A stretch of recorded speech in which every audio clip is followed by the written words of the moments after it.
অনেকগুলো ফ্রন্ট একসাথে ওপেন করছি না, কারণ আমরা সবচেয়ে চ্যালেঞ্জিং ও ভোলাটাইল একটা সময়ে দায়িত্ব নিয়েছি। তো আমি যেটা বলেছি বড় দাগে 5-6টা যদি একটু বলি। প্রথম কথা হচ্ছে আমার হলগুলো এখন চালু আছে, শৃঙ্খলা আছে। আমার একাডেমিক কার্যক্রম চলছে, পরীক্ষা থেকে আরম্ভ করে সব কিছু মিলিয়ে মোটামুটি একটা শান্তি এসছে। আমার 17টা বিভাগে খুব জটিল ধরনের সমস্যা ছিল, ছাত্র শিক্ষক দ্বন্দ্ব।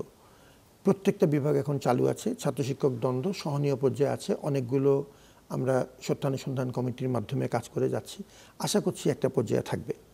কিছু সামাজিক সার্ভিস ছাত্রদের জন্য আমরা চালু করেছি আমাদের সীমিত সামর্থ্যে, যেটি বিশ্ববিদ্যালয়ে আমি বাগাড়ম্বর পছন্দ করি না, খুব বিনীতভাবে বলছি যে কোনো সময় ছিল না।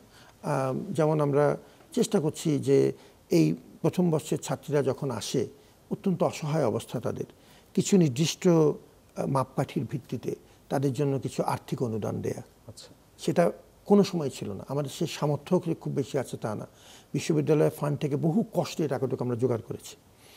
আমরা একটি সার্কুলার বাস রুট চালু করেছি, এটা ফ্রি। 3টি বাস সারা দিন বিশ্ববিদ্যালয় ক্যাম্পাস, হ্যাঁ, 15 মিনিট পর পর বিশ্ববিদ্যালয়ে হলগুলোকে সহ কাভার করে একটা সার্কুলার রুট চালু করেছি। এটা ছাত্রদের কাছে একটা বেশ ভালো সাড়া পেয়েছে, তারা কিছু উপকার পেয়েছে। আমরা রিসার্চের কাজগুলো বাড়ানোর জন্য একটা বিশেষায়িত কমিটি করেছি এবং তারা সিস্টেমেটিক কিছু পদক্ষেপ নিয়েছে। র্যাঙ্কিংয়ে আমাদের কিছু উন্নতি হয়েছে, এখনও অনেক পদ বাকি। আমরা ভালো রিসার্চারদেরকে কিছু পুরস্কৃত করার চেষ্টা করছি, রেকগনাইজ করার চেষ্টা করছি।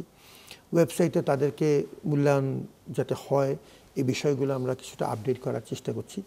আমরা প্রতি সপ্তাহে আমরা কি করছি তার একটা সাপ্তাহিক আপডেট আমরা সংবাদপত্রে পাঠাচ্ছি এবং আমাদের ছাত্র শিক্ষক অ্যালামনাই 17,000 অ্যালামনাইয়ের কাছে এই নিয়মিত এই তথ্য যাচ্ছে। অ্যালামনাই অ্যাসোসিয়েশনকে আমরা শক্তিশালী করার চেষ্টা করছি, তাদের সাথে আমাদের নিয়মিত যোগাযোগ আছে। আমার এই সময়ে আমরা 3 দফা তাদের সাথে মিটিং করেছি, কাজ করেছি, তারা বেশ কিছু উদ্যোগ নিয়েছেন। সরকারের সাথে আমাদের সম্পর্ক তুলনামূলকভাবে এখন অত্যন্ত কার্যকর পর্যায়ে আছে। আমরা এটা খুব সচেতন থাকি, আমরা সরকারি বিশ্ববিদ্যালয় কিন্তু সরকারের বিশ্ববিদ্যালয় না।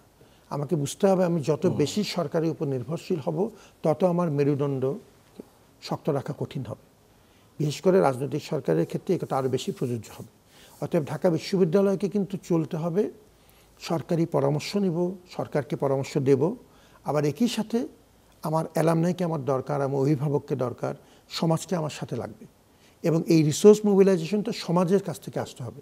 একটা সরকারের পূর্ণ সদিচ্ছা থাকলেও ঢাকা বিশ্ববিদ্যালয়ের মতো একটি জাতীয় প্রতিষ্ঠানের জন্য পর্যাপ্ত সহযোগিতা সরকার আসলে করতে পারবে না আর্থিকভাবে।